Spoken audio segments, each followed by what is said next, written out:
வணக்கங்க. இன்னைக்கு முக்கியமான ஒரு விஷயம் சொல்லலாம்னு நினைக்கிறேன். என்னன்னா, இன்னைக்கு தமிழ்நாட்டில் வந்து என்னானே தெரியாமல் நிறைய பேர் போராடிட்டு இருக்காங்க. என்னானே தெரியாமல் நிறைய பேருக்கு ஒரு கட்சிக்கு பின்னாடி ஓடிட்டு இருக்காங்க. என்னானே தெரியாமல் கொடியாடிட்டு இருக்காங்க. இப்போ இயற்கை வளங்களை வந்து இன்னைக்கு தமிழ்நாட்டில் இருந்து வேற ஸ்டேட்டுக்கு எடுத்துட்டு போய் நிறைய பாறைகள் மலைகள்லாம் வந்து சிதைச்சு உடைச்சிட்டு இருக்காங்க. இது நிறைய பேர் அரசியல் ரீதியாகவும் போராடுறோம், மக்களும் போராடுறாங்க, அரசியல்காரங்களும் போராடுறாங்க. ஆனால் யார் இதை பண்ணுறான்னு இன்ன வரைக்கும் யாருக்கும் பெருசாகவும் தெரியாது. அது யார் உடச்சி எங்கேருந்து எடுத்துகிட்டு போகிறாங்க, என்ன யூஸ்க்கு எடுத்துகிட்டு போகிறாங்கன்னு தெரியாது. ஆனால் இயற்கை வளங்களை வந்து கொஞ்சம் கொஞ்சமாக அழிஞ்சிக்கிட்டு இருக்கு. இப்போ தான் ரீசெண்டாக நம்ம நினச்சிக்கிட்டு இருக்கோம். ஆனால் எனக்கு தெரிஞ்சு உலகம் ஆரம்பித்த காலத்துலேருந்தே மனிதர்கள் வந்து உருவான காலத்துலேருந்தே இந்த இயற்கை வளங்களை அழிச்சிட்டு இருக்காங்க. நான் சொல்கிறேன், இது எதையாவது பேசியிருக்காங்களா இல்லை எதையாவது இருக்கான்னு நமக்கு தெரியல. நான் யோசிச்சு பார்த்தேன். இன்றைக்கி தமிழ்நாட்டில் இருக்க அத்தனை கோயில்களுமே பார்த்தீங்கன்னா பெரிய பெரிய கோயில் 1000 வருஷம் 2000 வருஷம் இருந்த கோயிலெலாம் பார்த்தீங்கன்னா ராஜாக்கள் காலத்தில் வந்து பெரிய பெரிய பாறைகள் பெரிய பெரிய மலைகளை உடச்சி தான் அந்த கோயிலெலாம் கட்டியிருக்காங்க. அந்த நடப்பாதை கூட அந்த கோயிலை பார்த்தீங்கன்னா அந்த வாசலில் இருந்தே பார்த்தீங்கன்னா அவ்வளோ ஹைட்டில் வந்து கட்டியிருப்பாங்க. எல்லாமே பாறை கல் தான், மலை தான். இது எப்படி அவங்க உடைச்சிருப்பாங்க, எப்படி இயற்கை வளங்களை அழிச்சிருக்காங்க? அடுத்த தலைமுறைக்கு இவங்க வேணும் அவங்க யோசிக்கலையா?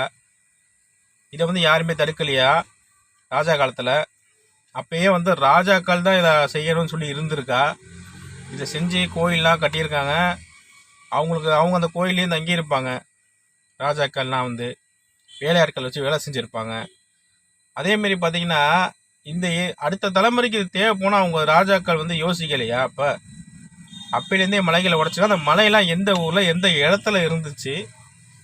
அந்த இருந்த இடமே தரதனையாக போச்சா? இல்லை எனக்கு தெரிஞ்சு இந்தமாரி மலைகளை உடச்சிட்டு தான் அந்த மலைகள் இந்த இடத்துல தான் அந்த கோயிலே கட்டியிருப்பாங்களான்னு எனக்கு சந்தேகமாக இருக்குது.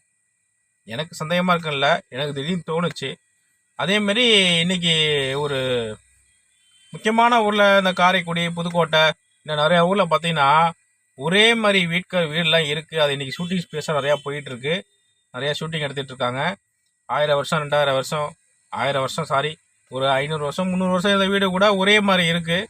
அந்த வீடெலாம் இன்னமும் நிற்கிது ஸ்ட்ராங்காக. இன்னைக்கு கட்டின வீடு கூட ஒரு 6 மாதம் 1 வருஷத்தில் வந்து டேமேஜ் ஆகுது. ஆனால் அந்த வீட்டில் இன்னும் இருக்குது. அதையெல்லாம் காசு கொடுத்து சுற்றி பார்த்துட்டு இருக்காங்க. அந்த வீடுலாம் பார்த்தீங்கன்னா நிறைய வீடு வந்து பாறையில் மலையோட கல்லை தான் கட்டியிருக்காங்க. நல்லா போய் நீங்கள் பாருங்கள்.